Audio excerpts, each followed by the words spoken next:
अनार का एक एक दाना अलग करते हुए रमाकांत के चेहरे पर ऐसे भाव आ रहे थे मानो वो अनार का रस नहीं बल्कि संजीवनी बूटी का अर्क निकाल रहे हो, जिसे पीते ही उनकी पत्नी एकदम भली चंगी हो जाएगी और बिस्तर से उठ बैठेगी। काम करते करते बीच बीच में पत्नी का मुंह ऐसे निहारते रहते जैसे आधी बीमारी तो वो उन्हें देख देख कर ही ठीक कर देंगे।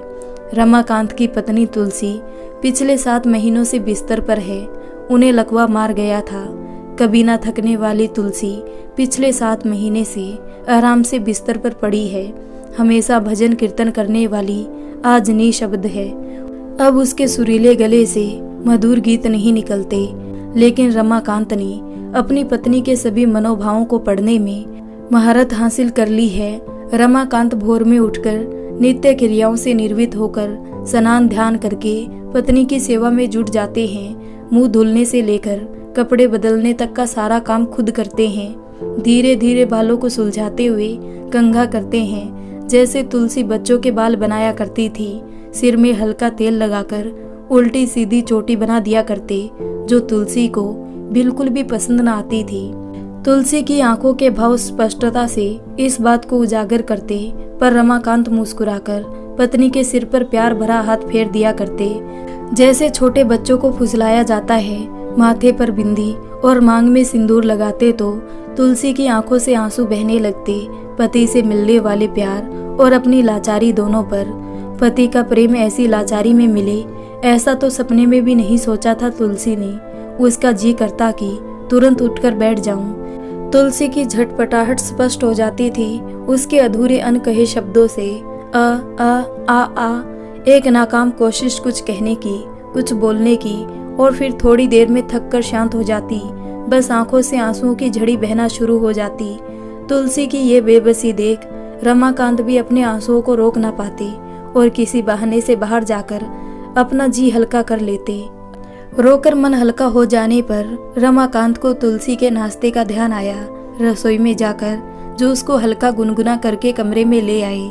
चम्मच की मदद से थोड़ा थोड़ा करके जूस पिलाने लगे तुलसी को। उन्हें ध्यान आ रहा था तुलसी बच्चों को खिलाने पिलाने के चक्कर में कैसे पीछे पीछे भागा करती थी, लेकिन उसने कभी मदद नहीं की। समय ही नहीं था उसके पास, या यूं कहें कि इन बातों का कोई महत्व ही नहीं था। उसे तो बस अपने ऑफिस के काम के अतिरिक्त कुछ सूझता ही नहीं था। इन छोटे छोटे खुशी भरे ममता से परिपूर्ण पलों को कभी जी ना सका वो। ऐसा कितनी ही बार हुआ था कि बच्चों के कारण सुबह के नाश्ते में जरा सी भी देर होने पर वो गुस्से में बिना खाए ही ड्यूटी पर चला जाता और छोड़ जाता अपने पीछे तुलसी के लिए एक टीस, एक चुभन, एक पीड़ा। एक बार तो हद पार कर दी रमाकांत ने। रात के खाने का समय हो गया था। बच्चे बिना खाए ही सोने लगे। तुलसी पहले बच्चों को खाना खिलाने लगी, जिसमें थोड़ी देर लग गई। बस फिर क्या था, तुलसी पर तो आफत ही आ गई उस दिन। जैसे ही थाली परोस कर रमाकांत के लिए मेज पर रखा ही था कि एक हाथ हवा में लहराया और छन से थाली जमीन पर। थाली की झंझनाहट से रमाकांत की तंद्रा भंग हुई और वो अतीत के गलियारों से होते हुए सीधा वर्तमान में लौट आया। देखा चम्मच उनके हाथ से छूटकर नीचे गिर पड़ा है और तुलसी उनका मुंह ताक रही थी, शायद ये जानने के लिए कि क्या हुआ, कहाँ खो गए थे। मेड के आने का समय हो गया। घर की साफ सफाई, चौका बर्तन, कपड़ों की धुलाई, पौधों की सिंचाई, ये सब काम मेड ही करती थी, पर खाना रमाकांत खुद ही बनाते थे। बनाना ही कितना होता था, केवल अपने लिए, वो भी दिन भर में एक बार। बाकी समय फल और सलाद पर गुजारते थे। घंटी बजने की आवाज आई। लगता है राधा आ गई। राधा मतलब मेड। घर में घुसते ही राधा ने फटाफट अपना काम शुरू कर दिया। सब काम निपटाने के बाद राधा कमरे में आकर खड़ी हो गई और तुलसी को टुकुर टुकुर ताकने लगी। मन ही मन सोचने लगी कि कितनी नसीब वाली है मैम साहब कितनी सेवा करे हैं इनकी। नहलाना धुलाना, कंघी चोटी, खिलाना पिलाना सब कुछ कर रहे हैं। कितना प्यार करते हैं मालकिन को। और एक हमारा मर्द है, हमारी कमाई छीन लेवे है। और प्यार तो दूर की बात, लात घुसा मारे सो अलग। सोचकर उदास हो गई राधा। अरे कहाँ खो गई राधा? रमाकांत की आवाज पर राधा हड़बड़ाते हुए बोली, कुछ नहीं साहब, बस ऐसे ही। और ये सोचते हुए राधा वहां से चली गई कि अपना अपना नसीब है और मेरी तो किस्मत ही फूटी है। राधा के जाने के बाद रमाकांत दरवाजा बंद करने के लिए बाहर गए तो नजर गमले में लगे पौधे पर पड़ी और कुछ देर वहीं खड़े रहे और पौधों को निहारते रहे। फिर जेब से फोन निकाला और 2-4 फोटो खींचकर अंदर आ गए। तुलसी को बागवानी का बहुत शौक था, सारे पौधे उसी के लगाए हुए थे। अब वो बिस्तर पर पड़ी है तो पौधों को देख नहीं पाती, इसलिए प्रतिदिन रमाकांत पौधों की फोटो खींचकर तुलसी को दिखाते हैं और जिस कमरे में तुलसी थी उसकी खिड़की के सामने ढेर सारे गमले रख दिए थे ताकि भले ही ना देख पाए उन्हें, पर आसपास पौधों के होने का एहसास तो होता रहेगा। रमाकांत ने पौधों की फोटो तुलसी को दिखाई। वो फोटो को ऐसे देख रही थी मानो कुशल क्षम पूछ रही हो। एक बार फोटो को देखती, अगले ही पल अपने पति को देखती, जैसे धन्यवाद कहना चाह रही हो पौधों की देखभाल करने के लिए। तुलसी के चेहरे पर संतोष झलक रहा था। तुलसी की फिजियोथेरेपी के लिए फिजियोथेरेपिस्ट प्रतिदिन आता था इसी समय, आज अभी तक आया नहीं। रमाकांत उसकी प्रतीक्षा कर रहे थे। करीब 20 मिनट बाद घंटी बजी। बाहर जाकर देखा तो फिजियोथेरेपिस्ट ही था। आज देर कर दी आने में। दरवाजा खोलते ही पूछा रमाकांत ने, सर आज से इसी कॉलोनी में एक जगह और जाना शुरू किया है, अब इसी समय आया करूँगा। वो बोला, अरे भाई ऐसा मत करना वरना हमारी श्रीमती जी का खाना बहुत लेट हो जाएगा। तुम्हें तो पता ही है कि तुम्हारी मदद से ही मैं उनको खाने के लिए बिठा पाता हूँ, मेरे अकेले के बस की बात नहीं है ये। रमाकांत ने अपनी परेशानी उजागर की। ठीक है सर, मैं पहले यहीं आया करूँगा, ऐसा कहकर उसने आश्वस्त किया रमाकांत को। एक्सरसाइज करने के बाद उसकी मदद से रमाकांत ने तुलसी के सिर को बेड पर कई तकियों के सहारे थोड़ा सा ऊंचा कर दिया जिससे कुछ खिलाया जा सके। फिर कटोरी में मूंग की खिचड़ी ले आए। कटोरी देखते ही तुलसी का मुंह अजीब सा बन जाता था क्योंकि खिचड़ी बिल्कुल भी पसंद नहीं थी तुलसी को।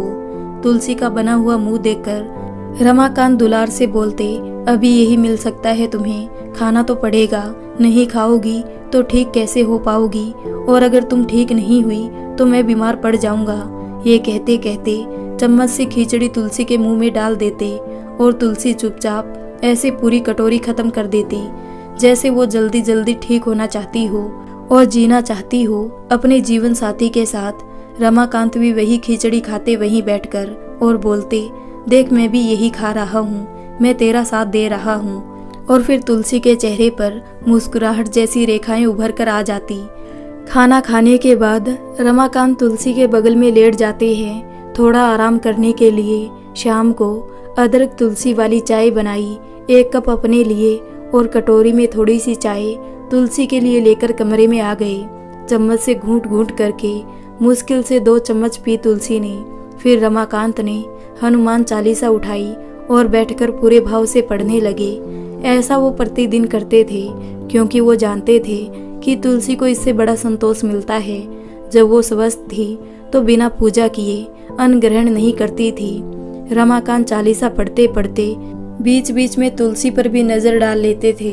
तुलसी आंखें बंद करके आनंद से सुनती रहती और बीच बीच में सिर को थोड़ा झुका लेती थी मानो ईश्वर को नमन कर रही हो। कभी कभी रमाकांत तुलसी की डायरी उठा लिया करते और कोई भजन गाने की कोशिश करते, पर बहुत ही बेसुरा गाते थे। इस बात पर तुलसी बहुत ही खराब सी प्रतिक्रिया देती, जैसे उसकी भजन की रेड पीटी जा रही हो, और रमाकांत हंसने लगते। लेकिन हनुमान चालीसा बहुत ही भाव से गाते थे रमाकांत। आज भी रमाकांत ने डायरी उठाई और एक भजन गाने की कोशिश करने लगे। ये तुलसी का पसंदीदा भजन है। तुलसी अक्सर यही भजन गुनगुनाया करती थी। काजल मूवी का भजन, तेरा मन दर्पण कहलाए। हाँ, यही भजन तो गुनगुना रही थी उस दिन वो। और अचानक रमाकांत के बुलाने पर दौड़कर गई थी, डायरी मेज पर छोड़कर। और रमाकांत जब अपना ऑफिस का काम करने बैठे तो डायरी पर नजर पड़ते ही चिल्ला पड़े, 1000 बार कहा है तुमसे, अपना कोई भी कबाड़ मेरी मेज पर मत रखा करो, समझ नहीं आता क्या। ये कहते हुए डायरी उठाकर फेंक दी रमाकांत ने। डायरी के कुछ पन्ने निकलकर इधर उधर बिखर गए। केवल पन्ने ही नहीं बिखरे थे, बिखरा था तुलसी का आत्मसम्मान। छिन भिन हो गए थे इस घर पर, रमाकांत पर उसके अपने अधिकार, अपने छलनी हुए अस्तित्व के टुकड़ों को पन्नों के रूप में एक एक करके उठाती जाती और आंखों से बहते आंसुओं को चुपचाप पल्लू से पहुंचती जाती। अचानक घंटी बजने से रमाकांत की तंद्रा भंग होती है। शायद बाहर दूध वाला आया है, ये सोचकर वो बाहर जाते हैं। दरवाजा खोला तो अपने बेटे अभेद को परिवार सहित आया देख आश्चर्यचकित हो गए और हर्षित होते बोले, अरे बेटा, तुमने तो सरप्राइज दे दिया, पहले से कोई खबर नहीं दी। यही मुस्कान तो देखना चाहता था मैं आपके चेहरे पर, इसलिए तो खबर नहीं दी। जब से माँ बीमार पड़ी है आप तो हंसना ही भूल गए। अभेद ने रमाकांत के चरण स्पर्श करते हुए कहा, ये भी तो मेरे ही कर्मों का फल है बेटा, जो मुझे ही भुगतना है। हंसने का हक मैंने कब का खो दिया है, अब बस अपनी सजा भुगत लूं जीवन रहते, यही बहुत होगा मेरे लिए। अभेद को गले लगाते हुए भाव विवल हो उठे रमाकांत।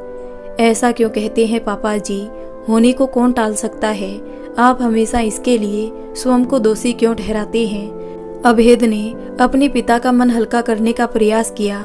रमाकांत कुछ और ना कह सके और आगे बढ़कर अपने पोता पोती को प्यार से गोद में उठा लिया। समीता बहू ने रमाकांत के चरण स्पर्श किए। सभी घर के अंदर आ गए। तुलसी के कमरे में जैसे ही सब दाखिल हुए, तुलसी के चेहरे के भाव बदल गए। चेहरे पर खुशी की लहर दिखने लगी और आंखों से अनवरत अश्रुधारा बह चली। माँ के चरण स्पर्श करके माँ के पास जा बैठा अभेद हाथ में माँ का हाथ लेकर बोला, कैसी हो माँ। बोलने का असफल प्रयास करते हुए तुलसी के मुंह से कुछ स्वर प्रफुटित हुए, आ और अश्रुधारा पुण्य बह चली। नहीं माँ, ऐसे नहीं रोते। माँ के आंसुओं को पोंछते हुए अभेद बोला, हम सब है ना तुम्हारे पास, और पापा जी कितनी देखभाल करते हैं तुम्हारी, कितना प्यार करते हैं, फिर क्यों रो रही हो। जल्दी ठीक हो जाओ, फिर अपने हाथ का बना हुआ खाना खिलाओ, कितने दिन हो गए तुम्हारे हाथ का खाना खाए हुए। अभेद ने बात को बढ़ाते हुए और माँ का ध्यान बटाने की कोशिश की। समीता ने तुलसी के चरण स्पर्श किए और सिरहाने आकर बैठ गई। बच्चों को देख तुलसी का मन विचलित हो उठा। उन्हें प्यार करने को बड़ी ही बेबसी से उन्हें देखती रही। बच्चों ने भी अपनी दादी माँ के चरण स्पर्श किए और पास जाकर तुलसी के गाल पर प्यार किया। चलो तुम लोग फ्रेश हो जाओ, तब तक मैं चाय का इंतजाम करता हूँ, रमाकांत बोले। पापा जी आप माँ के पास बैठिए, किचन का काम मैं देख लूंगी, समीता उठते हुए बोली। अरे बहू, तुम पहले फ्रेश हो लो, फिर हम साथ में रसोई संभालेंगे, रमाकांत ने मुस्कुराते हुए कहा। जी पापा जी, समीता ने हामी भरी और फ्रेश होने चली गई। फ्रेश होकर समीता सीधे किचन में पहुंच गई। एक और चाय चढ़ा दी, दूसरी ओर झटपट हलवा बनाने लगी। रमाकांत जैसे ही किचन में आए उसने पूछा, पापा जी माँ के लिए क्या बनाऊं? तुलसी की चाय तो हो गई है, उसके लिए तो अब खिचड़ी ही बनेगी, रमाकांत ने बहू से कहा। ठीक है, मैं बना देती हूँ, समीता ने रमाकांत की ओर देखकर कहा। पर बहू, नमक बिल्कुल कम रखना, वरना एक चम्मच भी नहीं खाएगी तुम्हारी सास, रमाकांत हंसते हुए बोले। जी पापा जी, ध्यान रखूंगी, समीता मुस्कुराते हुए बोली। थोड़ी ही देर में हलवा, चाय, बिस्किट, नमकीन इत्यादि लेकर समीता कमरे में हाजिर हो गई। अभेद भी बच्चों के कपड़े चेंज कर चुका था। सभी ने तुलसी के पास बैठकर ही चाय नाश्ता किया। फिर समीता जाकर किचन में खिचड़ी ले आई और बोली, पापा जी मैं अपने हाथ से खिला दूं माँ को? नहीं बेटा, मैं खिला देता हूँ, तुम आज देखो, कल से तुम खिलाना। ये कहते हुए रमाकांत ने खिचड़ी की कटोरी अपने हाथ में ले ली और तुलसी को खिलाने लगे। खिचड़ी का पहला कोर मुंह में डालते ही एक अजीब सी चमक दिखी तुलसी के चेहरे पर। शायद उसे बहू के हाथ की खिचड़ी ज्यादा पसंद आई। जल्दी से कोर निगलकर स्वयं मुंह खोल देती अगले कोर के लिए। रमाकांत इस बात पर मुस्कुरा पड़े और बोले, बहू देखो ना, तुम्हारी सास के कितने नखरे हैं, जब मैं बनाता हूँ तो कितने बेमन से खाती है, और आज देखो कितने चाव से फटाफट खाई जा रही है। रमाकांत की इस बात पर सभी हंस पड़े। तुलसी को खाना खिलाने के बाद बाकी सबने भी भोजन किया और सोने की तैयारी करने लगे। अगले दिन सुबह रमाकांत तुलसी के दैनिक कार्यक्रम में लग गए थे। समीता ने देखा वो तुलसी का मुंह पोंछकर क्रीम लगाने जा रहे थे तो वो अनायास ही बोल पड़ी, पापा जी मैं मदद करूं? नहीं बहू, मेरा ही किया धरा है, मैं ही निपटाऊंगा, तुम बच्चों पर ध्यान दो, नाश्ते का इंतजार कर रहे होंगे। रमाकांत ने स्पष्ट मना कर दिया। समीता जानती थी कि वो हर बार की तरह इस बार भी मदद नहीं लेंगी। वो रसोई में नाश्ता बनाने चली गई। उसे इस बात की खुशी थी कि सासू माँ को उसके हाथ का बना खाना पसंद आ रहा है। वो मन ही मन सोचने लगी, आज क्या बनाऊं माँ के लिए, उनकी पसंद का। समीता ने रमाकांत से पूछा, पापा जी माँ के लिए क्या बनाऊं? सब कुछ तो वो खा नहीं सकती बहू, कुछ ही चीजें वो खा सकती है। हाँ, कुछ ऐसा बनाओ जो थोड़ा गीला और पतला हो, जो आसानी से तुलसी निगल सके। रमाकांत बोले, जी पापा जी, तो मैं खीर बना लूं? समीता ने उत्साहित हो पूछा। हाँ बना सकती हो, पर उसमें मेवे काट कर नहीं, पीस कर डालना, नहीं तो गले में फंस जाएगा। रमाकांत ने अपनी चिंता जताई। जी बिल्कुल ध्यान रखूंगी। समीता मन ही मन सोच रही थी, कितने बदल गए पापा जी, समय ने उन्हें कितना सब कुछ सिखा दिया है। आज तुलसी को खुद उसकी बहू ने अपने हाथों से खीर खिलाया। इतने प्यार से खिला रही थी जैसे माँ अपने बच्चे को खिलाती है। बीच बीच में रुमाल से मुंह भी पोंछ रही थी। तुलसी के चेहरे पर प्रसन्नता तो झलक ही रही थी, साथ ही आंखों से आंसू भी झर रहे थे। रमाकांत और अभेद दूर खड़े होकर ये सुंदर दृश्य अपनी आंखों में हमेशा के लिए कैद कर रहे थे। दोनों अपने को भाग्यशाली समझ रहे थे कि समीता उनके परिवार का, उनके जीवन का हिस्सा है। रमाकांत प्रतिदिन की भांति तुलसी की सेवा में लगे थे। बहू के आने से काफी आराम हो गया था उन्हें। रसोई का पूरा काम बहू ने संभाल रखा था। थोड़ी देर वो बाहर पार्क में भी टहल कर आ जाते थे। हालांकि ये ज्यादा दिन के लिए नहीं था, पर जब तक भी मिल सके ये समय वही बहुत है। तुलसी के कारण रमाकांत घर में बंद कर रह गए थे। घर वापस आने पर देखा समीता तुलसी के पास बैठी है और सुंदरकांड की चौपाई पढ़ रही है, और तुलसी अपनी आंखें बंद किए हुए आनंद ले रही है। जब समीता ने सुंदरकांड बंद करके रख दी, तब रमाकांत तुलसी की डायरी का एक पन्ना खोलकर समीता को देते हुए बोले, बहू जरा ये भजन गाकर सुनाओ तो, मुझे इसकी धुन बिल्कुल नहीं पता। ये तुम्हारी सास का सबसे प्रिय भजन है। मैंने बहुत बार इसे गाने की कोशिश की, पर सुर ही नहीं लगते, बेसुरा हो जाता है और तुलसी को जरा भी पसंद नहीं आता। ये कहते हुए रमाकांत हंसने लगते हैं। समीता ने रमाकांत से डायरी ले ली और गाना शुरू किया। समीता की आवाज में इतनी मिठास थी कि दूसरे कमरे में अभेद लैपटॉप पर अपना काम कर रहा था। आवाज सुनते ही वो काम छोड़कर आ गया। सभी मंत्र मुग्ध से भजन सुन रहे थे। तुलसी भी आंखें खोलकर भजन सुन रही थी और बहू को देख देख कर निहाल हो रही थी। भजन समाप्त होने पर रमाकांत ने बहू को खूब आशीर्वाद दिया और अभेद से बोले, बेटा बहू तो बिल्कुल तुम्हारी माँ की परछाई है। जी पापा, मैंने तो कभी ध्यान ही नहीं दिया कि सिम्मी गाती भी है। अभेद अभी तक हैरानी से देख रहा था समीता को। ये सुनते ही रमाकांत तुरंत बोल पड़े, बिल्कुल मुझ पर गया है तू, समय रहते सुधार कर ले बेटा, कहीं मेरी तरह तुझे भी पछताना ना पड़े।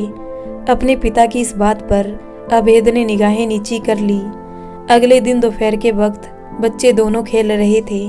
तुलसी भी बच्चों को खेलते हुए देख खुश हो रही थी। खेलते खेलते जब बच्चे थक गए तो आकर तुलसी के पास बैठ गए। हर्ष ने अपनी दादी के हाथ पर हाथ रखकर कहा, दादी आप हर समय लेटे रहते हो, हमारे साथ खेलते नहीं। बोर हो गया हूँ आसी के साथ खेल खेल कर। आप पहले की तरह कहानी भी नहीं सुनाती। बोलो ना, चुप क्यों हो आप? तुलसी ने बोलने का प्रयास किया पर असफल रही। आंखों से फिर वही बेबसी झरने लगी। तभी अभेद वहां आ गया और बच्चों से बोला, ये क्या कर रहे हो? दादी को क्यों परेशान कर रहे हो? बताया था ना, दादी की तबीयत ठीक नहीं। बिना डांट खाए बात समझ नहीं आती क्या? अभेद की तेज आवाज सुन रमाकांत भी दौड़े चले आई।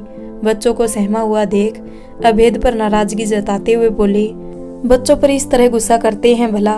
बड़े बड़ों से भूल होती रहती है। ये तो अभी बहुत छोटे हैं, प्यार से समझेंगे ये, डांट डपट से नहीं। बच्चों के सिर पर प्यार से हाथ फेरते हुए बोले, आज से रोज मैं कहानी सुनाऊंगा तुम्हें, चलो मेरे साथ। बच्चे खुश हो रमाकांत के साथ दूसरे कमरे में चले गई। रमाकांत दूसरे कमरे में आकर बच्चों को अपने अगल बगल लेटाकर कहानी सुनाने लगे। रमाकांत बोले, बच्चों, आज मैं तुम लोगों को एकदम सच्ची वाली कहानी सुनाता हूँ। बहुत पहले एक देश में एक सुंदर सी राजकुमारी थी। राजा रानी उसे बहुत प्यार करते थे, अपनी पलकों पर बैठाकर रखते थे। राजकुमारी बहुत ही हंसमुख थी, हर समय चहकती रहती थी। उसे फूलों से बहुत प्यार था। उसकी आवाज़ बहुत मीठी थी और वो बहुत सुरीला गाती थी। जब वो बड़ी हुई तो एक राजकुमार के साथ उसका विवाह हो गया। राजकुमारी बहुत ही खुश थी अपनी ससुराल आकर। राजकुमारी बड़ी ही खुशी से और कुशलतापूर्वक पूरे महल का कामकाज अपनी देख रेख में करवाती, परिवार का ध्यान रखती और अपने बच्चों का बहुत अच्छे से पालन पोषण करती। पर जैसे जैसे समय बीतता गया, राजकुमारी से उसकी खुशियाँ दूर होने लगी। वो उदास और चुप चुप रहने लगी। बीच में ही बच्चे बोल पड़े, ऐसा क्यों दादाजी? क्या उसे अपने मम्मी पापा की याद आ रही थी या अपने फ्रेंड्स के साथ खेलना था? नहीं बच्चों, ऐसा कुछ भी नहीं था। रमाकांत बोले, तो फिर क्या था दादाजी? दोनों बच्चे व्याकुल हो रहे थे जानने के लिए। रमाकांत आगे बोले, राजकुमारी इसलिए उदास थी क्योंकि राजकुमार के पास उसके लिए समय नहीं था। वो हर समय अपने राजकार्यों में व्यस्त रहता था। कभी युद्ध की तैयारी में व्यस्त रहता, कभी प्रजा की समस्याओं में उलझा रहता। अपनी पत्नी और बच्चों के लिए उसके पास समय ही नहीं था। फिर क्या हुआ दादाजी? बच्चों ने उत्सुकतावश पूछा। फिर एक दिन राजकुमारी हमेशा के लिए चुप हो गई। कोई कितनी कोशिश भी कर ले, वो किसी से भी बात नहीं करती थी। रमाकांत ने पल भर को रुककर एक लंबी सांस भरी। तभी हर्ष बोल पड़ा, क्या दादी जी की तरह वो भी तो बात नहीं करती है? रमाकांत थोड़ी देर सुनने में ही ताकते रहे। बच्चों ने उन्हें हिलाकर पूछा, दादाजी सो गए क्या आप? हाँ बच्चों, बिल्कुल तुम्हारी दादी जी की तरह, कहकर रमाकांत अपनी आंखों की कोर में आई नमी को अपने हाथों से सोखने लगे। दादाजी, आप रो रहे हैं? आसी ने बड़े ही भोलेपन से पूछा। नहीं बेटा, मैं रो नहीं रहा। चलो, अब तुम्हारी दादी की दवा का समय हो गया है। अब तुम लोग भी थोड़ी देर पार्क में जाकर खेल आओ। रमाकांत ने बात बदलते हुए कहा। पर दादाजी, राजकुमारी का क्या हुआ? आपने कहानी पूरी नहीं की। हर्ष ने ध्यान दिलाया। बेटा, राजकुमारी अभी भी चुप है। तुम दोनों रोज ईश्वर से प्रार्थना करना कि वो फिर से बोलने लगे और बिल्कुल पहले जैसी हो जाए। और जब वो बोलने लगेगी तभी मैं आगे की कहानी सुनाऊंगा। ओके दादाजी, हम राजकुमारी के लिए रोज प्रार्थना करेंगे। अब हम खेलने जा रहे हैं। ये कहते हुए बच्चे बाहर चले गए। शाम को चाय के समय बच्चे, बहू, रमाकांत सभी लोग तुलसी के पास ही थे, सिवाय एक अभेद के। वो अपने लैपटॉप पर काम में ही लगा पड़ा था। रमाकांत उठकर उसके पास गए और बोले, ये क्या लगा रखा है? कुछ वक्त हमारे संग भी बैठ। हर समय काम में लगा रहता है। क्या करूं पापा, काम बहुत ज्यादा है, निपटाना तो पड़ेगा ही। अभेद ने जवाब दिया। बेटा, काम तो जीवन भर रहेगा, आज नहीं तो कल निपट ही जाएगा।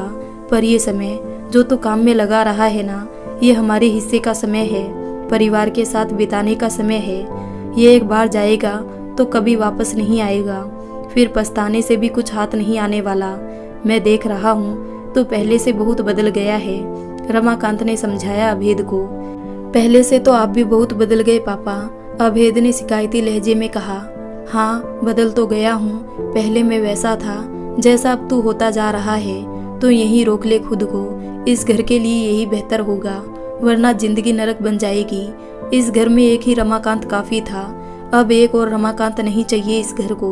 ये बोलते हुए नाराजगी और पछतावे के मिश्रित भाव थे रमाकांत के स्वरों में। अभेद चुपचाप उनकी बातें सुनता रहा। रात को सभी सोने चले गए। रमाकांत के इतना समझाने के बावजूद अभेद अभी भी अपने कामों में जुटा हुआ था। रमाकांत मन ही मन बेटे की इस लापरवाही पर कुढ़ रहे थे। ये कुड़न अपने बेटे पर कम, शायद खुद पर ज्यादा थी, क्योंकि अभेद में जो भी लक्षण दिखाई दे रहे थे, जाने अनजाने ये इनके खुद के ही दिए हुए हैं। बचपन से यही तो देखता आ रहा है वो, यही संस्कार तो ग्रहण किए हैं उसने। अपने दिन याद आ रहे थे रमाकांत को। अपने काम में अत्यधिक व्यस्तता के कारण परिवार को समय नहीं दे पाते, घर में होते हुए भी नहीं के बराबर। दिन भर की थकी हुई तुलसी शारीरिक से ज्यादा मानसिक रूप से थकी हुई, पति से प्यार के 2 शब्दों की आशा लिए प्यार भरा एक स्पर्श जो उसकी थकान पर मरहम था। अपनी थोड़ी सी परवाह की उम्मीद लिए पति के दिल के किसी कोने में अपने लिए एक जगह तलाशती। देर रात तक प्रतीक्षारत रहती और धीरे धीरे थकान से लिपटा तन और उपेक्षा से आहत मन कब नींद की आगोश में समा जाता उसे पता ही नहीं चलता। अगली सुबह जब आंख खुलती तो उसके चेहरे पर ऐसे भाव होते थे जैसे कि जीवन की एक और अनमोल रात उसके हाथों से रेत की तरह फिसल गई और वो कुछ ना कर सकी, बस देखती रह गई।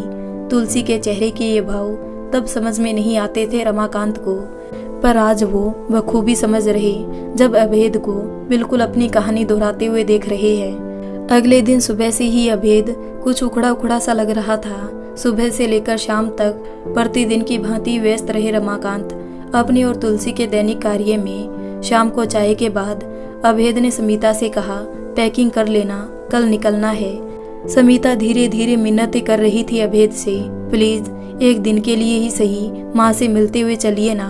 कितनी बार वो कह चुकी है, यहाँ तक आए हैं तो। अभेद बीच में ही चिल्ला पड़ा, मुझे कितना जरूरी काम है, कुछ पता भी है तुम्हें? मायके जाने के अलावा तुम्हारे पास कोई काम नहीं बचा क्या? अभेद के चिल्लाने से आवाज रमाकांत के कानों तक पहुंची। तुलसी के चेहरे के भाव भी बदलने लगे। कितना जाती हूँ मायके, बताइए जरा, कब ले जाते हैं आप मुझे? साल में एक बार, रक्षाबंधन में, वो भी मेरा भाई आकर ले जाता है मुझे। आप तो शायद तब भी ना भेजते मुझे, ना खुद अपनी बहन के घर जाते हैं, ना मुझे जाने देते हैं अपने मायके। समीता ने दबी जुबान में ही सही पलटकर जवाब दिया, तुम चाहती क्या हो? काम धाम छोड़कर तुम्हारे मायके जाकर बैठ जाऊं? घर कौन चलाएगा? तुम्हारा मायका? अभेद की आवाज में हर बार पहले से भी ज्यादा कर्कश होती जा रही थी। रमाकांत के लिए अब ये विवाद असहनीय हो रहा था। वो उठकर अभेद के कमरे तक गए। कमरा अंदर से बंद था। उन्होंने हल्के से दस्तक दी पर दरवाजा नहीं खुला। शायद किसी ने सुनी ही नहीं ये दस्तक। सुनते भी कैसे, जितना शोर उनके चीखने चिल्लाने से हो रहा था उससे कहीं ज्यादा कोलाहल उन दोनों के मन में चल रहा था। सो दस्तक सुनाई ना पड़ना लाजमी था। वो वापस लौट आए तुलसी के पास। दोनों की बहस अनवरत जारी थी। इतना चिल्लाने की जरूरत नहीं है, बाहर आवाज जाएगी तो पापा जी परेशान हो जाएंगे। और ये क्या बोले जा रहे हैं आप? कुछ सोच भी लिया करे बोलने से पहले। क्या दुनिया में आप ही एक घर चलाते हैं और जो पत्नी अपने मायके जाती रहती है उनके घर उनका मायका संभालता है? कुछ तो सोचिए बोलने से पहले। समीता ने फिर पलटवार किया पर बहुत धीमी आवाज में। क्यों धीमे बोलूं मैं? क्या गलत कह रहा हूँ? दिमाग तो तुमने खराब करके रखा है मेरा। हर समय तुम्हारा कुछ ना कुछ नाटक चलता रहता है। जब देखो कोई ना कोई बीमारी रहता है तुम्हारे घर। ऐसे क्यों बोल रहे हो? बीमारी अपने हाथ में होती है क्या? कोई जानबूझकर बीमार पड़ना चाहता है क्या? जब पापा बीमार पड़े थे तब भी आप नहीं जाने दिए। आखिर में उनसे नहीं मिल पाई अंत समय तक। उनके गुजर जाने के बाद ही पहुंची थी मैं वहां। अब क्या चाहते हैं? माँ भी गुजर जाए तब जाने देंगे आप मुझे? ये कहते हुए रोने लगी समीता। देखो, ये रोने धोने का नाटक देखने का समय नहीं है मेरे पास। मुझे काम प्यारा है अपना। मैं घरेलू पचड़ों में पड़कर अपने काम के साथ नाइंसाफी नहीं कर सकता। तुम्हें जाना हो जाओ, अकेले जाओ, अपने भाई के साथ जाओ, कुछ भी करो, मुझे कोई लेना देना नहीं इससे। आक्रोश में बोले रमाकांत। लेना देना नहीं है? क्यों नहीं है लेना देना? मैं अर्धांगिनी हूँ आपकी। आपने वचन दिए है मुझे साथ निभाने के। सिर्फ एक बार चलिए मेरे साथ ताकि मेरे पिताजी सुकून से मर सके। ये सोचकर कि उनकी बेटी खुश है अपने पति के साथ। तुलसी हाथ जोड़कर विनती कर रही थी, मेरे पास खुद के मरने के लिए फुर्सत नहीं है और तुम कह रही हो कि तुम्हारे साथ चलूं ताकि तुम्हारे बाप चैन से मर सके। हट जाओ मेरे सामने से, जाने दो मुझे, मेरी जरूरी मीटिंग है। ये कहते हुए रमाकांत जाने के लिए पलटे ही थे। अचानक तुलसी के शरीर में ऐंठन होने लगी। वो क्षण भर में धराशायी हो गई। तुलसी, जोर से चिल्ला पड़े रमाकांत और एक झटके में अतीत से वर्तमान में वापस आ गए। तुलसी बिस्तर पर असहाय सी पड़ी, बस उन्हें देखे जा रही थी। रमाकांत की आंखों में वो दृश्य चलचित्र की भांति तैर गया जब तुलसी के मुख से आखिरी बार शब्दों को प्रस्फुटित होते देखा था। हाथ जोड़कर अपने पिता से मिलने के लिए विनती कर रही थी वो, ताकि उसके पिता की आत्मा को सुकून मिल सके। पर रमाकांत की प्रतिक्रिया से तुलसी के मन को गहरा आघात लगा। ये पीड़ा वो सहन नहीं कर पाई और पक्षाघात की शिकार हो गई। वो मनहूस दिन था और आज का दिन तुलसी के साथ साथ ये घर भी मौन हो गया है। भजनों की गूंज बंद हो गई यहाँ। संगीत का सुर, लय, ताल कहीं दूर जा बसा यहाँ से। चिड़ियों की खनक पायल की छमछम कराहों में बदल गई। स्वादिष्ट व्यंजनों की सुगंध अब काल्पनिक हो गई है। तुलसी ने ही परिवार को अब तक बनाकर जोड़कर रखा था। परिवार की रौनक भी तुलसी की भांति ही लाचार असहाय सी हो गई है। घर की साज सज्जा धूल धूसरित हो गई। घर अब घर ना रहा, केवल एक वीरान मकान सा हो गया है। जब कभी बच्चे आ जाते हैं तो थोड़ी चहल पहल हो जाती है। इसके बाद फिर से वही मनुष्यत छा जाती है। इस बार जो कुछ भी हो रहा था उससे ऐसा प्रतीत हो रहा था कि कहीं फिर एक तुलसी असहाय ना हो जाए हमेशा के लिए। अचानक से अभेद की तेज आवाज ने रमाकांत को विचारों के भंवर से बाहर घसीटा। रमाकांत ने कुछ बोलने के लिए, शायद अभेद को आवाज देने के लिए मुंह खोला ही था कि एक झन्नाटेदार थप्पड़ जड़ने की आवाज आई। मार डालिए मुझे, यूं थप्पड़ खाकर अपमान सहने से अच्छा है मैं दुनिया से ही चली जाऊं, बिलखते हुए बोली सबिता। इस अप्रत्याशित घटना को, जिसकी कल्पना भी ना की थी रमाकांत ने, सह ना पाए और तेज से चिल्ला पड़े अभेद के ऊपर। मगर इस प्रयास में वो विफल हो गए। इससे पहले कि उनकी आवाज उनके गले से बाहर निकलती, छाती में एक दर्द की भयंकर लहर उठी और वो अपनी छाती पकड़कर वहीं जमीन पर तड़फने लगे। अपने पति की हालत देख तुलसी पीड़ा से तड़प उठी और न जाने कहां से शक्ति जुटाकर चिल्ला पड़ी। तुलसी की उंगलियों में हरकत होने लगी और वो उठने का प्रयास करने लगी। माँ की चीख सुन आश्चर्य चिकित्सा दौड़ा आया अभेद। वहां का दृश्य देखकर अवाक रह गया। रमाकांत दर्द से तड़फ रहे थे और तुलसी उठाने का असफल प्रयास कर रही थी। दौड़कर रमाकांत को उठाया अभेद ने। समिता से माँ को संभालने के लिए बोलकर रमाकांत को तुरंत हॉस्पिटल लेकर गया। इमरजेंसी में एडमिट करवाया उन्हें। आईसीयू के बाहर बैठकर फूट फूट कर रो रहा था वो अपने कृत्य पर, लेकिन वहाँ कोई नहीं था उसे सांत्वना देने के लिए। कुछ घंटे बाद डॉक्टर ने बताया कि स्थिति अभी नियंत्रण में है, पर अभी आईसीयू में ही रहेंगे। अभेद ने डॉक्टर से पूछा, क्या मैं उनसे मिल सकता हूँ? कल सुबह ही आप उनसे मिल सकेंगे, उससे पहले नहीं, डॉक्टर ने जवाब दिया। हॉस्पिटल से ही अभेद ने अपनी बहन स्वाति को फोन किया। स्वाति ने फोन उठाया और बोली, क्या हुआ भैया, कैसे फोन किया? कैसे याद आई कि आपकी एक बहन भी हुआ करती है? क्या माँ की तबीयत ज्यादा बिगड़ रही है? वो तो भाभी ही बता देती, आपने क्यों कष्ट उठाया? अब बस भी कर, ताने बाद में देना जी भर कर, पर अभी तुझे आना पड़ेगा यहाँ। पापा को हार्ट अटैक आया है, वो आईसीयू में है, जितनी जल्दी हो सके आ जा। अभेद के सवरों में अपने पापा के लिए पीड़ा के साथ साथ बहन के लिए शर्मिंदगी भी झलक रही थी। भैया, ये समय तो नहीं है ये बात कहने का, फिर भी कहना मजबूरी है। क्या मेरे पति के पास फालतू वक्त है मुझे मायके पहुंचाने के लिए? क्या केवल आपके माँ बाप ही इम्पोर्टेंट है आपके लिए? क्या भाभी के माँ बाप इंसान नहीं, या भाभी के दिल में भावनाएं नहीं? उनकी तो आपने कभी परवाह नहीं की।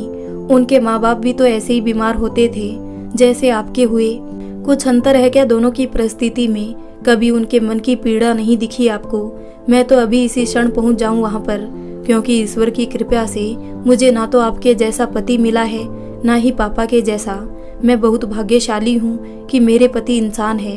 आप दोनों की तरह बेजान नहीं है। अगर आप चाहते हैं कि मैं वहाँ आऊँ तो मुझे एक पक्का वादा चाहिए आपसे। स्वाति ने वर्षों की दबी हुई भड़ास एक साथ निकाली। बोल, क्या वादा चाहिए तुझे? मैं हर वादा निभाने को तैयार हूँ, बस तू आ जा यहाँ जल्दी से। अभेद किसी भी कीमत पर स्वाति को बुलाना चाहता था। शायद उसे अपनी गलतियों का एहसास हो रहा था। मुझे आपसे वादा चाहिए कि अब आप रमाकांत से इंसान बनने की राह पकड़ ले। पापा तो माँ की बीमारी के साथ ही सुधरने लगे थे, लेकिन उनकी जगह धीरे धीरे आपने ले ली है। छोड़ दीजिए वो जगह। उस घर में किसी को भी रमाकांत जैसा व्यक्तित्व नहीं चाहिए, ना आपकी पत्नी को, ना बच्चों को, ना ही आपके माँ बाप को। जब किसी को चाहिए ही नहीं तो क्यों ओढ़कर बैठे हैं ये व्यक्तित्व? एक बात और, अब आप भाभी को पूरे मान सम्मान के साथ उनके मायके भेजेंगे। बोलिए, क्या कर सकते हैं आप? ये वादा मंजूर है मेरी ये शर्त? स्वाति फोन पर अपने भाई के जवाब की प्रतीक्षा कर रही थी।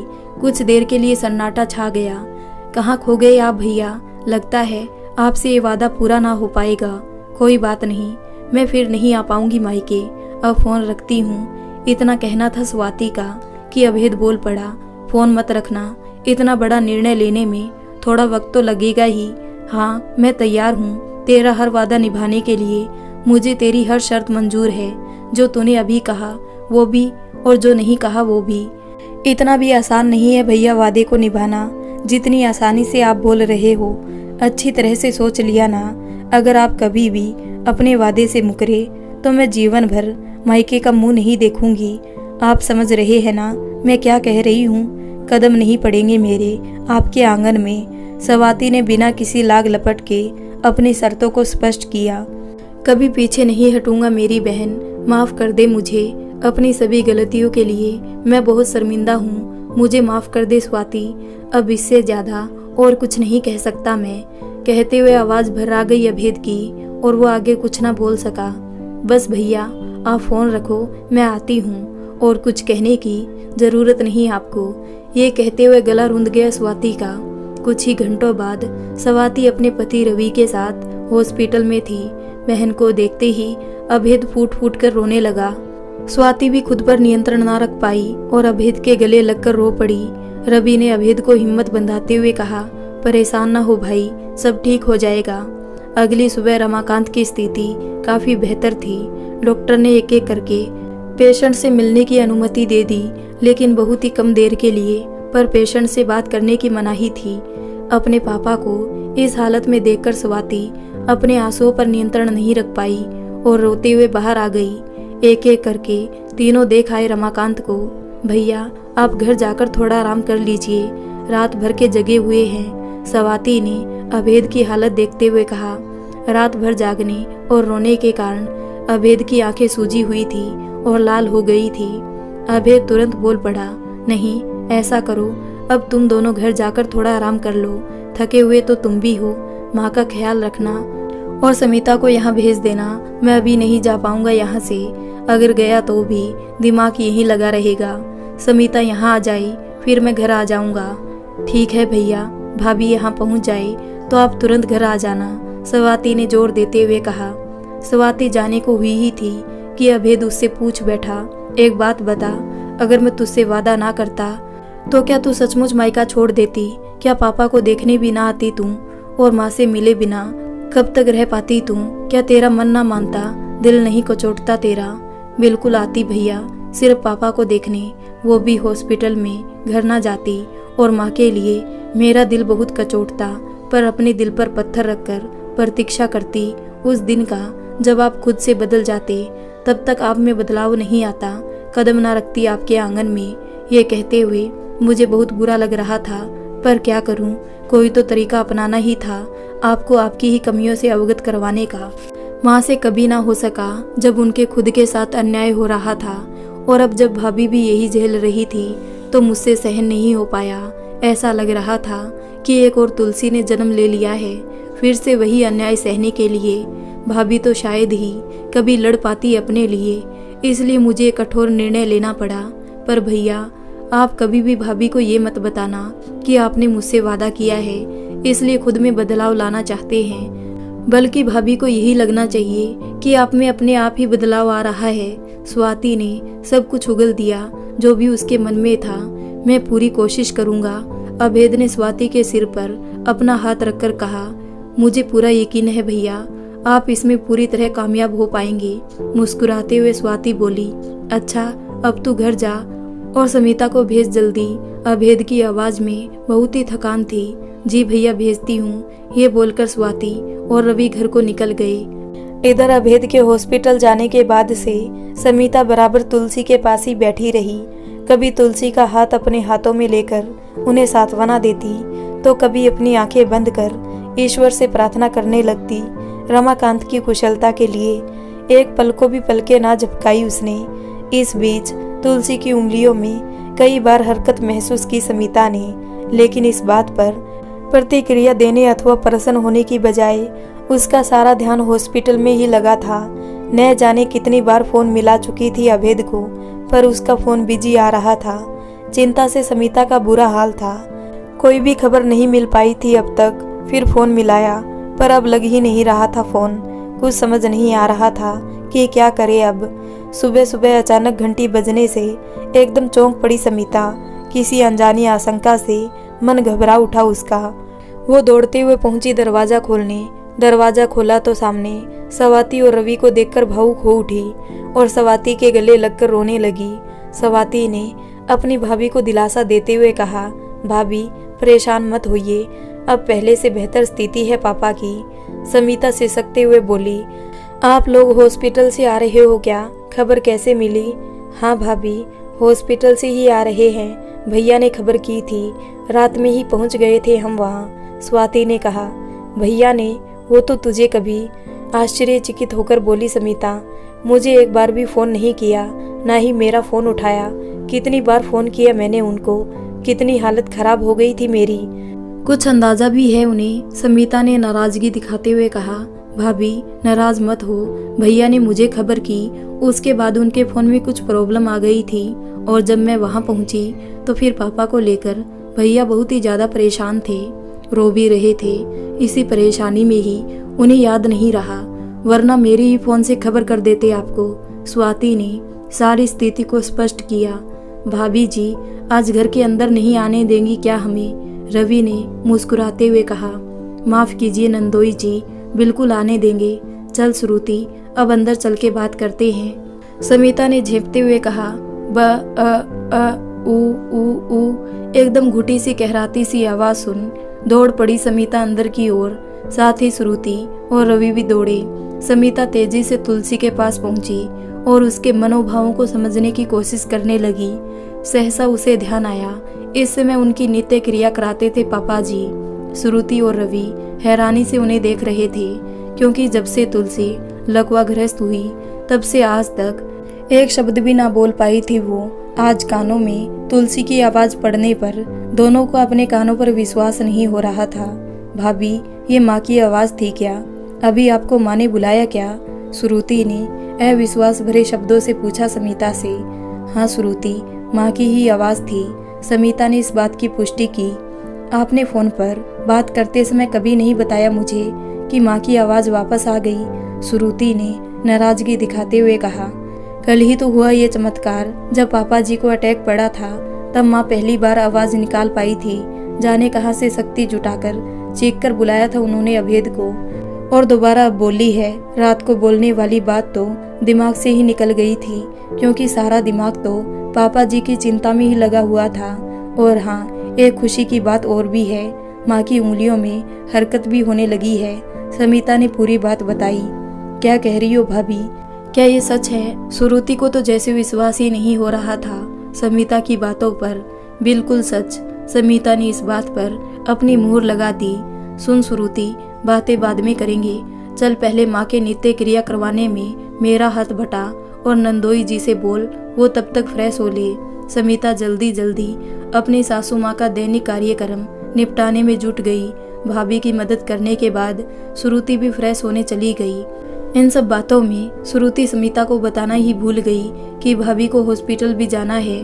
अचानक से याद आने पर वो समीता से बोली, भाभी आपको हॉस्पिटल जाना पड़ेगा, जब आप वहां जाएंगी तब भैया घर आकर रेस्ट करेंगे।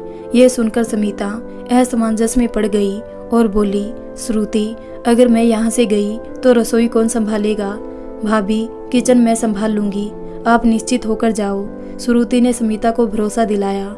पर माँ की देखभाल अभी तो उनकी स्पेंजिंग करनी है, उनका खाना पीना, फिजियोथेरेपी सभी कुछ तो बाकी है, और तू अकेले नहीं कर पाएगी ये सब।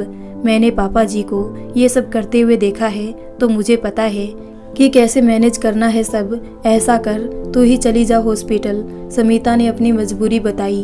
अरे भाई मैं क्या यहाँ मेहमान नवाजी करने आया हूँ? हॉस्पिटल में जाता हूँ, आप दोनों मिलकर घर संभालो, बस मुझे फटाफट नाश्ता करवा दो, मैं फिर निकलूं।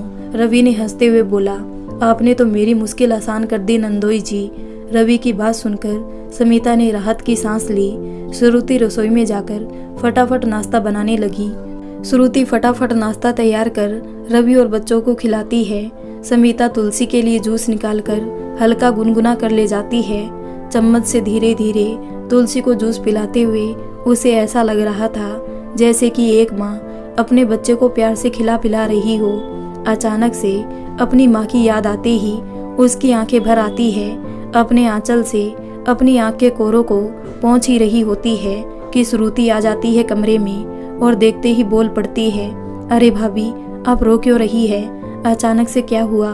अरे कुछ भी तो नहीं, वो रात में सोई नहीं ना, इसलिए पानी आ रहा है आंखों से।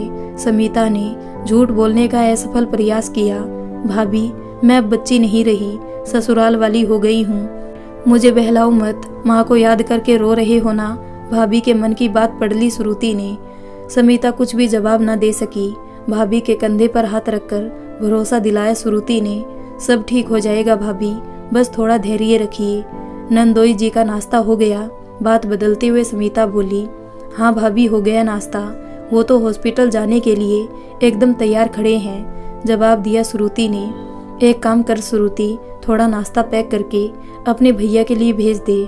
पता नहीं सुबह से चाय भी नसीब हुई है कि नहीं, भूखे होंगे, घर आने से पता नहीं कितनी देर हो जाए, कल रात को भी कुछ नहीं खाया। एक सांस में ही सब कुछ बोल गई समीता। भाभी की बात सुन मुस्कुरा उठी श्रुति, ठीक है भाभी, पैक करती हूँ अभी। तुलसी को थोड़ी सी खिचड़ी खिलाने के बाद समीता और श्रुति दोनों ने नाश्ता किया। फिर श्रुति दोपहर के खाने की व्यवस्था में लग गई और समीता तुलसी की स्पॉन्जिंग में। समीता बड़े ही प्यार से और सावधानी बरतते हुए सारे काम कर रही थी। कपड़े बदलने के बाद बड़ी ही कोमलता से तुलसी का मुंह पोंछकर क्रीम लगाया, बालों को धीरे धीरे सुलझाकर चोटी बना दी, सिंदूर बिंदी लगाई। समीता मगन हो सब किए जा रही थी और श्रुति दरवाजे के पास खड़ी खड़ी निहारे जा रही थी अपनी भाभी को। अचानक समीता की नजर श्रुति पर पड़ी तो वो हंसते हुए बोली, ऐसे क्या देख रही है? देख नहीं रही भाभी, बस सीख रही हूँ आपसे। श्रुति भावुक हो बोली, सीख रही, वो भी मुझसे? पर क्या? समीता ने हैरत भरी नजरों से देखा श्रुति को। देख रही हूँ कितना प्यार और देखभाल दे रही हैं आप अपनी सास को, जैसे खुद की माँ हो। कैसे आत्मसात कर लिया अपने सभी रिश्तों को। बस एक ही कमी है आप में। श्रुति के एक एक शब्द भाव से भरे हुए थे। और वो कमी क्या है, मुझे भी तो पता चले, समीता ने मुस्कुराते हुए कहा। वो कमी ये है कि आप सब कुछ चुपचाप सह लेती है, गलत बात का विरोध नहीं करती है। श्रुति के शब्दों में थोड़ी नाराजगी थी। क्या करूं, बोल पाती थी तब माँ ने अपने उपदेशों के साथ यह कहकर मायके से विदा किया था कि बेटा, घर चलाने के लिए पति पत्नी में से एक को शांत होना जरूरी है।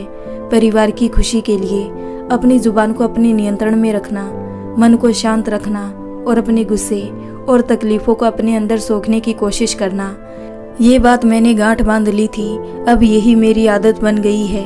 अब हिम्मत नहीं होती पलटकर जवाब देने की। समीता ने अपना दर्द बयां किया। भाभी, दर्द उतना ही सहना चाहिए जितना बर्दाश्त कर सको। दर्द को जख्म और जख्म को नासुर मत बनाओ। खुद को इंसान ही समझो। अत्याचार सहते रहने वाला जानवर ना बनाओ, न ही अपने पति को इंसानों पर जुल्म करने वाला दरिंदा बनने दो। ये कहते हुए थोड़ा आक्रोशित हो उठी श्रुति, कभी कभी इंसान मजबूर होता है चुप रहना और सब सहने के लिए, मगर मैंने मुंह खोला तो घर टूट जाएगा, परिवार बिखर जाएगा और बच्चों के भविष्य का क्या होगा। कहीं तेरे भैया ने मुझे घर से जाने को कह दिया तो कहाँ जाऊंगी मैं? मायके जाकर किसी को परेशान नहीं कर सकती मैं, इसलिए सब सहने के लिए तैयार हूँ। समीता की बातों में बड़ी व्यवस्था झलक रही।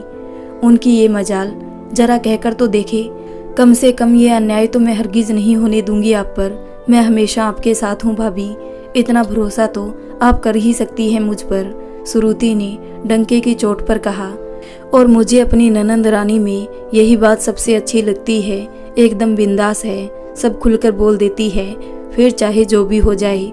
समीता ने मुस्कुराते हुए कहा। तो आप भी सीखिए कुछ अपनी ननंद से। श्रुति की बात पर ननंद भाभी हंस पड़ी। हॉस्पिटल पहुंचकर रवि ने सबसे पहले अभेद को नाश्ता करने को कहा। अभेद ने नाश्ता कर लिया। उसके बाद रवि को सब समझा दिया कि वहाँ सब कैसे मैनेज करना है। डॉक्टर राउंड पर थे। उन्होंने रमाकांत की रिपोर्ट्स चेक की और बोर्ड में शिफ्ट करने को बोला।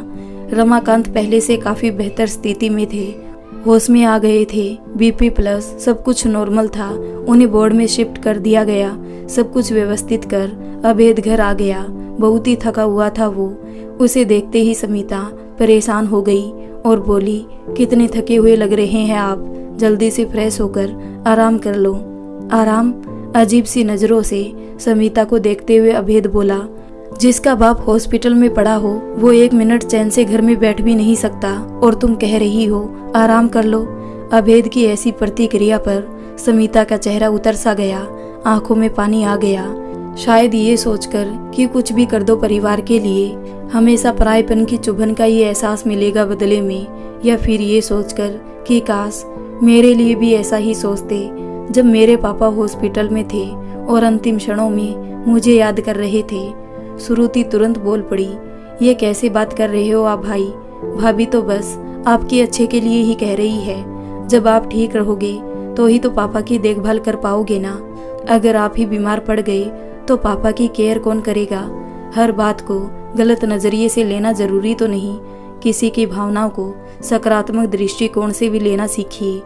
माफ करना, मैं पापा को लेकर ज्यादा परेशान हूँ, इसलिए ऐसा बोल गया, अभेद ने थोड़ा नरम शब्दों में कहा।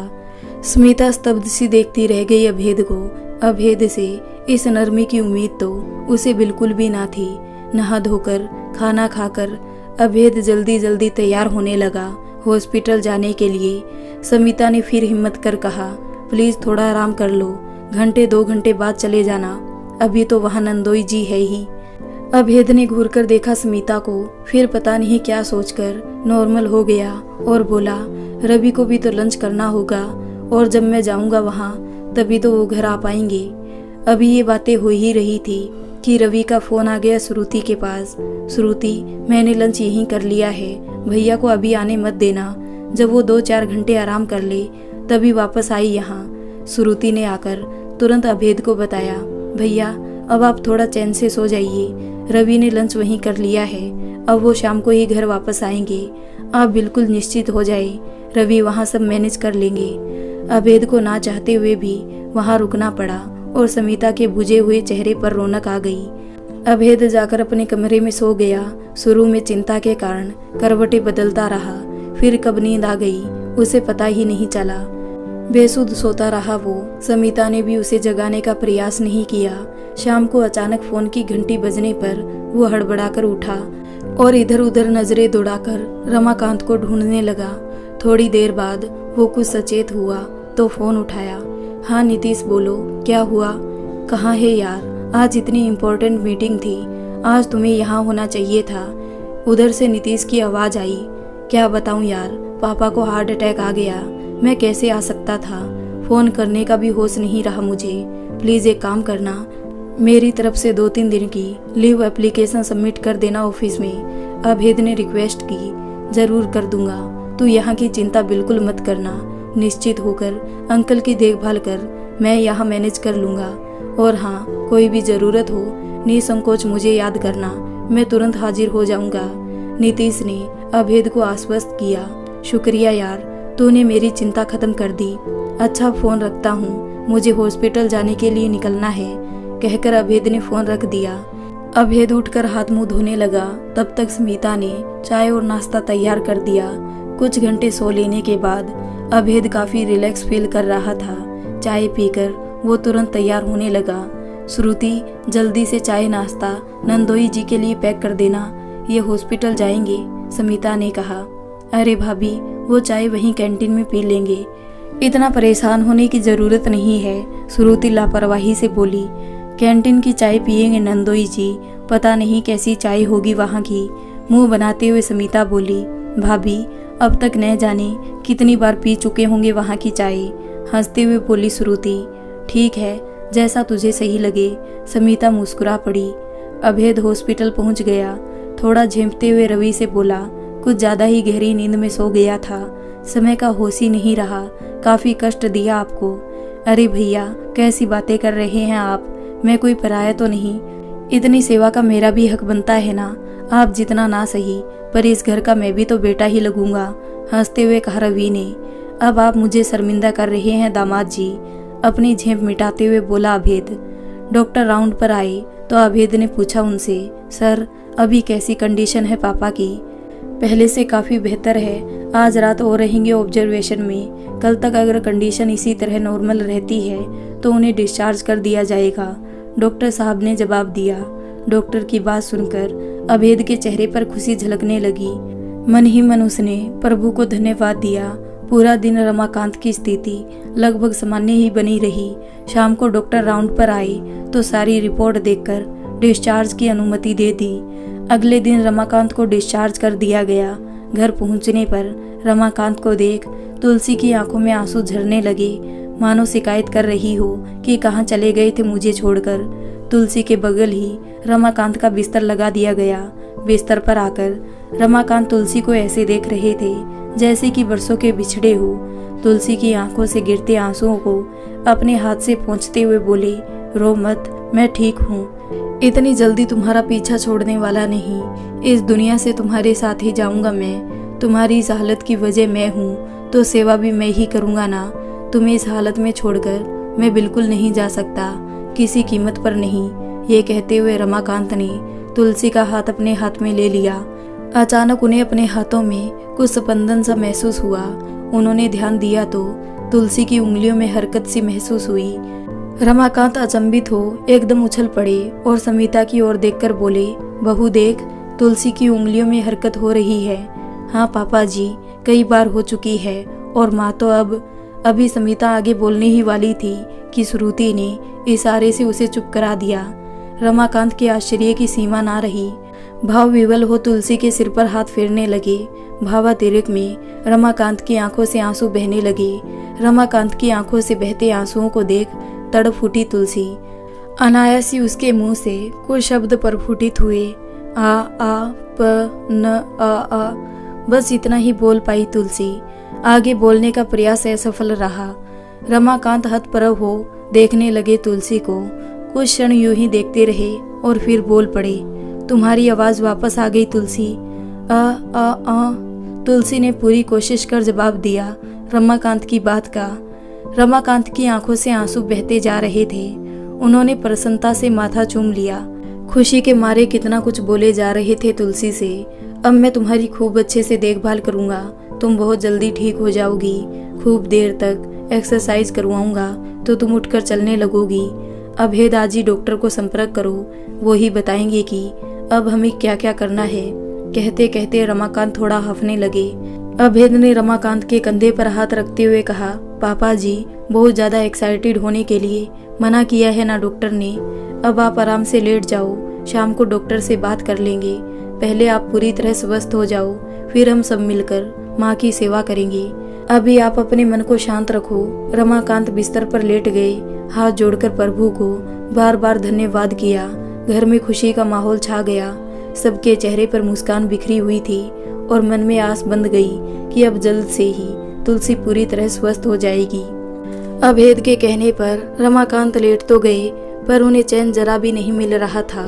बार बार घूम फिरकर उनकी निगाह तुलसी के चेहरे पर टिके जा रही थी। उनकी इच्छा तो यही हो रही थी कि वो अभी इसी वक्त स्वस्थ हो जाए और अपना सब कुछ तुलसी की सेवा में न्यौछावर कर दे, पर डॉक्टर की सख्त हिदायतों ने बांध रखा था। थोड़ी देर बाद अपनी आंखें बंद कर ली रमाकांत ने और एकदम शांति चित हो बिस्तर पर पड़े थे। शरीर में कोई हलचल नहीं, चेहरे पर कोई भाव नहीं दिखाई पड़ रहे थे, पर अंतर मन में विचारों का घमासान चल रहा था। मन ही मन सोच रहा था वो, क्या मुझे हार्ट अटैक इसलिए आया कि मैंने तुलसी के साथ बहुत अन्याय किया था? क्या मेरे बुरे कर्मों की सजा थी?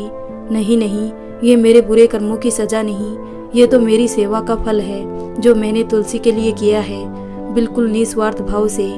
क्या होता जब मैं हॉस्पिटल से घर वापस ही ना आ पाता? सोचकर ही रूह कांप जाती है। क्या बीतती तुलसी पर? क्या वो एक पल भी जीवित रहती मेरे बिना?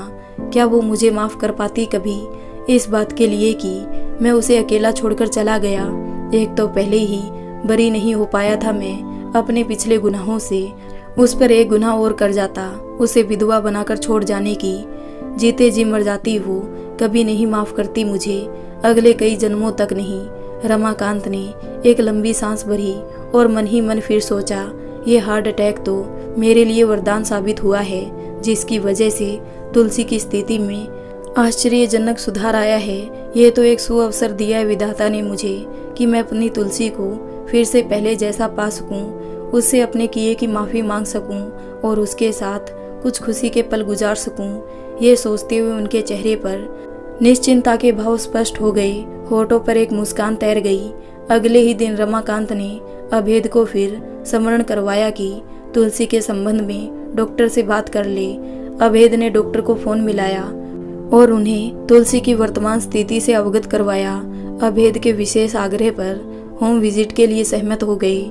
शाम को डॉक्टर ने तुलसी का चेकअप किया तो मुस्कुराते हुए बोले, पेशेंट की विल पावर बहुत स्ट्रोंग है, आश्चर्यजनक इम्प्रूवमेंट हुए हैं, बहुत अच्छी बात है। थोड़ी मेडिसिन चेंज करनी होगी और एक्सरसाइज बढ़ानी होगी। डॉक्टर के मुंह से निकला हर शब्द रमाकांत के कानों में अमृत घोल रहा था। सभी के चेहरे खिल उठे।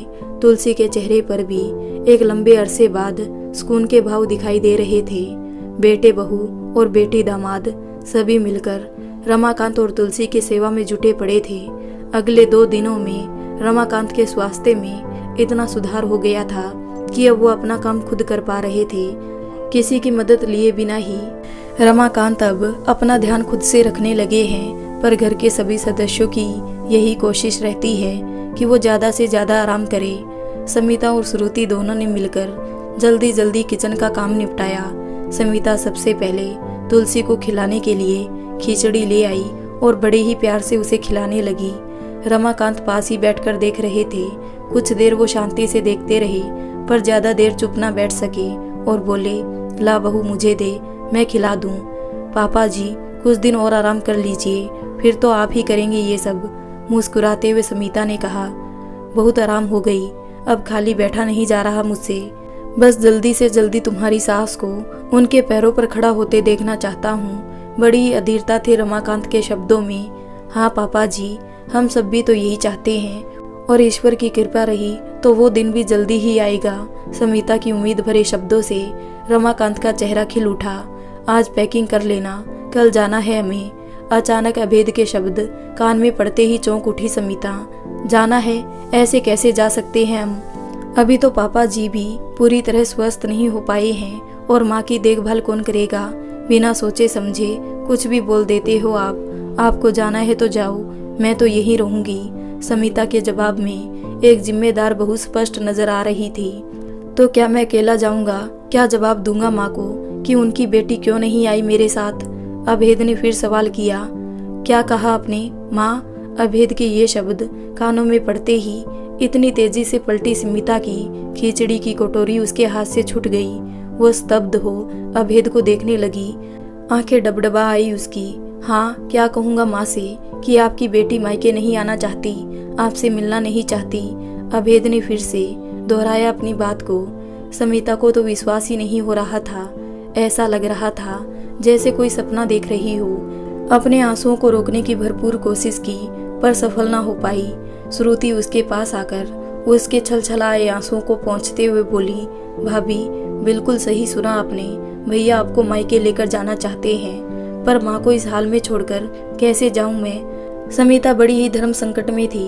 अरे भाभी, माँ की चिंता मुझ पर छोड़, आप निश्चित हो अपने मायके जाइए। थोड़े दिन आप अपनी माँ के साथ बिताइए और मैं अपनी माँ के साथ। श्रुति ने समिता को पूरी तरह भरोसा दिलाते हुए कहा।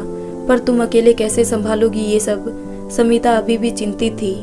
मैं कब काम आऊंगा भाभी जी? अपनी श्रीमती जी को यूं अकेले परेशान होने दूंगा क्या?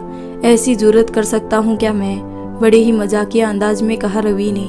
रवि की बात पर सब हंस पड़े और एक शख्स था जिसकी आंखों में आंसू बह रहे थे, तुलसी, पर ये आंसू खुशी के थे। समिता, मैं सबके सामने अपने आज तक के गलत व्यवहार के लिए तुमसे क्षमा मांगना चाहता हूँ, क्या माफ कर पाओगी मुझे? अभेद के स्वर आत्मग्लानि में डूबे हुए प्रतीत हो रहे थे। समिता का गला रुंध गया, कुछ बोल ना सकी वो। अभेद ने फिर से अपना वाक्य दोहराया, क्या मुझे कभी माफ नहीं करोगी? मुझे शर्मिंदा मत करिए यूं माफी मांगकर, आप मेरे पति हैं, आपका हक है नाराज होने का। समिता ने जैसे ही ये कहा, श्रुति तुरंत बोल पड़ी, नहीं भाभी, हक तो दोनों का बराबर का है, या तो दोनों एक दूसरे का सम्मान करें, परवाह करे या फिर अपमान सहने का जिगर दोनों के पास होना चाहिए। किसी एक पर ज्यादती होती रहे यह अन्याय कहलाता है, और ये अन्याय मैं रोज सहता हूँ। रवि ने हंसते हुए मजाकिया लहजे में माहौल को हल्का करते हुए कहा। रवि की बात पर सब हंस पड़े। अभेद कुछ सवर गुंजायमान हुए। सभी चौंक कर तुलसी की ओर देखने लगे। एक बार फिर कुछ सवर प्रफुटित हुए तुलसी की जीवा से। समीता ने तुलसी का हाथ अपने हाथ में लिया। अभेद भी तुलसी के पास आकर बैठ गया। थोड़े प्रयास के फलस्वरूप तुलसी अपना एक हाथ अभेद की ओर सरकाया। अभेद ने माँ का हाथ अपने हाथ में रख दिया। थोड़ी और कोशिश की तुलसी ने अपने एक हाथ को दूसरे हाथ से मिलाने की। एक हाथ में समीता का हाथ था और दूसरे हाथ में अभेद का। प्रयास सफल रहा। तुलसी अपने एक हाथ पर दूजा हाथ रख दिया। आंखों से अविरल धारा बह रही थी। रमाकांत ने भी अपना प्यार भरा हाथ अपने बहू बेटे के सिर पर फेरा। मैं अभी कुछ कहना चाहता हूँ। अब रमाकांत की आवाज सुन सभी हतप्रभ थे। तुलसी, तुम्हारी इस हालत का दोषी मैं ही हूँ। अभेद के व्यवहार का जिम्मेदार मैं ही हूँ। इस घर के नकारात्मक वातावरण का जिम्मेदार मैं ही हूँ। एक तरह से परिवार के हर सदस्य का गुनहगार मैं ही हूँ। आज मैं केवल तुलसी से ही नहीं बल्कि सभी से अपने किए की क्षमा चाहता हूँ। सभी को संबोधित करते हुए कहा। रमाकांत ने साथ ही अपने हाथ भी जोड़ लिए। सब हैरत से देख रहे थे उन्हें। एकदम मूक बधिर की शांति, एक सन्नाटा सा पसर गया। ही तुलसी की आवाज ने सबका मौन भंग किया। सबने देखा तुलसी ने ना के संकेत में अपनी गर्दन हिला रही थी, और शायद ये प्रारंभ था खुशियों का, सुख का। माहौल गंभीर था पर सबके चेहरे पर खुशी थी, संतुष्टि थी, निश्चिंता थी। तो दोस्तों, आपको ये कहानी कैसी लगी? अगर अच्छी लगी हो तो वीडियो को लाइक कर दें और हमारे चैनल को सब्सक्राइब कर लें।